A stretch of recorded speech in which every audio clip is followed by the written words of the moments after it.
Thanks, Anna, for organizing this. Thanks to Marlene, Kirsten, and Cahal for the very rich and insightful presentations. Thanks to you all and the organizers. Great to be here. So in the short time that I have, I want to say something about the big picture. Okay? I want to say something about the claim that humans are the only rational animals, the nature of rationality, and how studies like the ones we have just heard may help to address the question of whether humans are the only rational animals. So the claim that humans are the only rational animals goes back at least to Aristotle, but it's still quite popular today in philosophy and beyond. I mean, I think it's very pervasive in Western culture, okay, in ways that perhaps are not always recognized. Okay?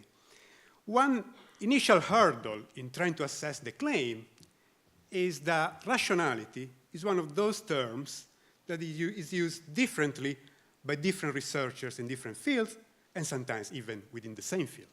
So I want to begin by clarifying a little bit what is the notion of rationality in play, which to some extent has already been done partly by Kirsten and Cahal. But I think it's worth re-emphasizing some things. So first, the notion of rationality in play is not to be characterized in terms of coherence, be it a formal notion of coherence, say probabilistic coherence, Bayesian coherence, or some more informal notion. And it's also not to be characterized in terms of efficient means-ends reasoning, the sort of instrumental rationality. Now, these two things are pretty important, okay? They may well be necessary for the notion of rationality that matters here, but they're not sufficient. The notion of rationality that matters to assess the claim that humans are the only rational animals involves something more. That notion of rationality is an ability.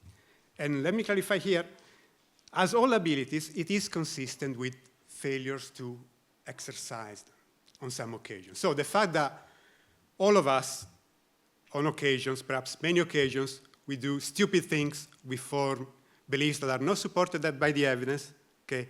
That just means that on occasions, we fail to exercise our rational abilities. It does not mean that we are not rational as such, as subjects. Okay? Our status of rational subjects remains. So if rationality is an ability, what ability is that? Well, simply put, it's the ability to respond to reasons. And that's an ability that's commonly taken to involve reflection. By reflection here, it's meant the capacity to identify and assess reasons. So it's not reflection as careful reasoning, generally speaking. It's a more specific notion of reflection. It's the reflection of identifying and assessing reasons. Okay, and this is something that so rationality, we may say, is the ability to understand why one does the thing that one does, or why one believes the thing that one believes, and to assess the grounds for acting in that way or the grounds for believing in that way. And in the light of that assessment, if needed, one may decide to revise one's course of action or one's beliefs. So this is an ability that humans manifest typically by replying to requests for reasons, replying to questions like, why do you believe that P, where P is any proposition that you might believe? And replies to those questions take the form of, I believe that P because of Q. Which is, of course, a case of the expression of a thought about another thought, okay, or other thoughts. You have the self-ascription of a belief, I believe that P, and the identification of reasons in support of that belief, which often would be other beliefs, by the way. So that's a case of, what's commonly called explicit, conceptual, fully fledged, meta-representational metacognition. Okay? Now, I think it's uncontroversial that only humans have the capacity to reply to requests for reasons in that way. So, in a sense, it's also trivial that humans are the only rational animals, right? If that's how we define rationality. Now, one problem with this line of thought, which I think in this room would be pretty obvious, is that it ignores developmental questions concerning how children acquire those capacities that enable them to reply to requests for reasons in that way. Okay? Presumably, full-fledged reflection does not appear out of the blue, but slowly builds on some pre-existent unreflective capacities, which, by the way, to a large extent, are shared with non-human animals. I'm thinking here of capacities such as capacities for perception, some simple inferential reasoning, movement, and so on.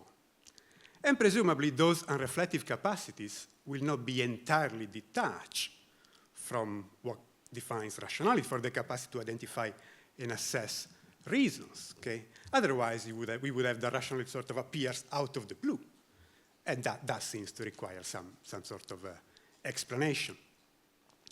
So advocates of theories of rationality in the framework that I briefly outlined have to face the challenge to engage with relevant developmental work and clarify on that basis the boundary between unreflective subjects and reflective subjects. And with it, if that's what it takes, the boundary between rational and non-rational subjects.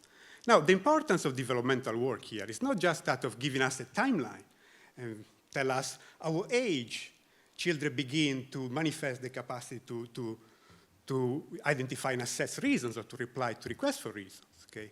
It's rather that to uncover the mechanism by which an unreflective subject becomes a reflective one, okay? Because that would enable us to shed light on the relationship between unreflective and reflective capacities, which in turn would enable us to clarify the nature of rationality and address the question whether humans are the only rational animals. Now, one way to test the claim that humans are the only rational animals is to develop a rival view, okay, and see which view fares better in the light of current evidence. And here, by current evidence, I mean not just the empirical evidence, but also relevant philosophical arguments, okay? Now, such a rival view would outline, let's say, a gradualist developmental picture, okay, in which responsiveness to reasons begins already at the unreflective level, and with suitable prompts, but without gaps or transformations, over time leads to full-fledged reflection, that reflection that enables thoughts about other thoughts and replies to why questions. Now, outlining this sort of gradualist picture is sort of a multidisciplinary project, really, okay? Because on the one hand, partly based on developmental and comparative work, philosophers can articulate how it is possible to respond to reasons unreflectively, and some philosophers are doing that now. On the other hand, partly based on insights coming from the philosophical study of belief revision or theories of rationality, comparative and developmental psychologists can identify the stages and the cognitive mechanisms in that journey from unreflective to reflective. And it is in this sort of more empirical part of this project to outline this gradualist picture that the three presentations that we have just heard, I think, provide important contributions. I want just to mention quickly, before closing, three aspects that I found especially interesting in the presentations we have heard. One concerns the importance of what I would like to call awareness of one's cognitive states, which I take it to be distinct from awareness of one's cognitive states as cognitive states, okay? Mere awareness of one's cognitive states is something that can occur already at the unreflective level, and it can be manifested, for example, by responding appropriately to situations of uncertainty and seeking intelligence for new information to address whatever question one was addressing, okay? And I think that was involved, for example, in the first of the studies that Cathal mentioned, but also perhaps in some of the stuff that Marlene discussed, where we have seen that children reply appropriately to questions like, can you tell me where the animal is, or do you know which animal is in the box, by admitting ignorance, okay? That, together with the nice removal of the pragmatic interferences, I suspect might go some way towards explaining those acknowledgements of uncertainty, okay? But this is something that I think it's very interesting. I think it's probably in play in all of the studies, really, that have been discussed, okay? And it's something, this sort of mere awareness of one's cognitive states, that sort of a baseline that works at the unreflective level and might drive that sort of ascent in various ways. Another aspect that I found very interesting in the presentations we just heard was the ability to respond to undermining evidence that was discussed by by Kirsten. I think that's especially important because responding to undermining evidence would seem to require the identification and assessment of reasons without thereby demanding the capacity to formulate thoughts about other thoughts or the capacity to verbally reply to why questions. And if that's the case, then that's a nice intermediate stage between the unreflective responsiveness to reasons and the full-fledged reflective responsiveness to reasons that many take to be definitional of rationality. So that would be a nice step in that developmental gradualist picture. And finally, I think it was also very interesting to see the significance of verbal interactions in cooperative settings to enable sort of explicit ascription of mental states to others, and something that emerged clearly in the presentations by Marlene and by Cajal. Again, now we might think perhaps of sort of that sort of full-fledged theory of mind and explicit propositional ascription of mental states to others as the pinnacle of the sort of reflective responsiveness to reason, if you like, the final destination of the journey from unreflective to reflective. And it may be that those verbal interactions are needed to get there, okay? But I mean, I think we can, though, probably at this stage distinguish between a sort of enabling or favoring role of those verbal interactions, according to which those verbal interactions is just one of the possible ways to get there and make it very easy for subjects like us to get there, from a sort of constitutive of essential role for those verbal interactions, according to which those verbal interactions would be the only way to get there, to that sort of fully explicit theory of mind. But even if we allow that language is necessary to ascribe mental states to others propositionally, and if so, that non-verbal subjects like non-human animals were never able to get there, okay, really the question that matters to assess the claim that humans are the only rational animals is whether that would mark a difference in kind rather than a difference in degree. If it's a difference in kind, if the minds of subjects who achieve that stage is transformed in some way, then perhaps the view that humans are the only rational animals stand.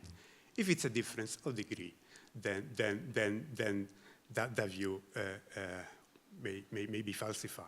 That's a hard question to answer, partly because it's a hard question to formulate, but as far as I can tell, current evidence seems to be quite consistent with the mere difference of degree. Thank you very much, and thanks again to Anna, Marlene, Kirsten, and Cajal.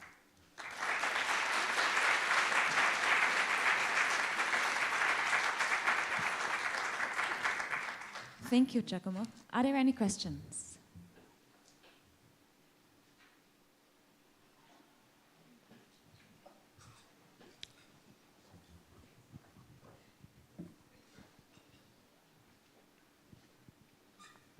Thank you very much for that summary. I very much enjoyed listening to it.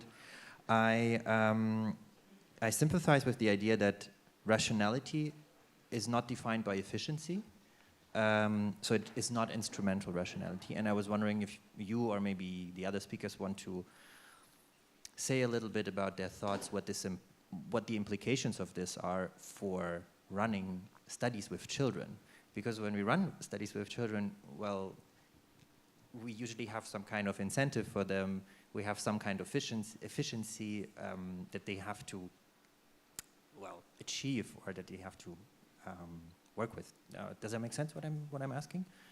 Yeah, no, good. I mean, I didn't want to suggest that that sort of instrumental rationality is entirely different from the notion of rationality is in play. They say it may be necessary, but it's not sufficient, okay? So I think, it's okay to rely on that to design the studies. You know, you want a rational subject to have some goals and find a good way to achieve those goals. That is part of the picture, okay?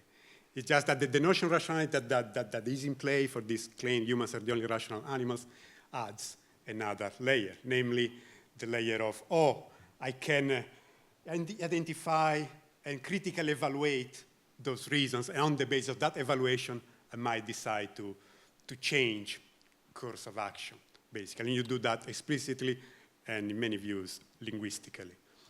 That's the, but I think instrumental rationality is perfectly fine to test. I don't know if anybody else here wants to add to that. Okay, any other questions?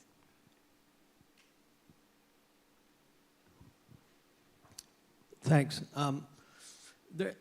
There's a distinction that I came to understand early on in my graduate work, which was the distinction between reasoning with a rule or reasoning about a rule. And that distinction for me became a kind of touchstone for thinking about metacognition and meta-reasoning. And it feels like some of the talks and your summary are embracing more the idea that reasoning with a rule, if we're aware of the reasons, the justifications, that also is metacognition. If it is, then what happens to this distinction about reasoning about a rule versus reasoning with a rule? Oh, that distinction stays. The distinction stays. We can say that reasoning, simplifying a bit now, reasoning with a rule, okay, like you comply with the rule, compliance with the rule, that's what you do at the unreflective level. And the reason about the rule is that it happens when you become aware of the rule, and perhaps you decide to consciously follow it. That would be the reflective level. So you're pointing to the distinction between unreflective and reflective responsiveness to reason. I mean, the real challenge is to explain the relation between the two and how one can ascend from the unreflective to the reflective level. But they are both in play. Yeah. Okay, thank you. I just got a signal that we need to finish here. Thank you, Giacomo. Thank you.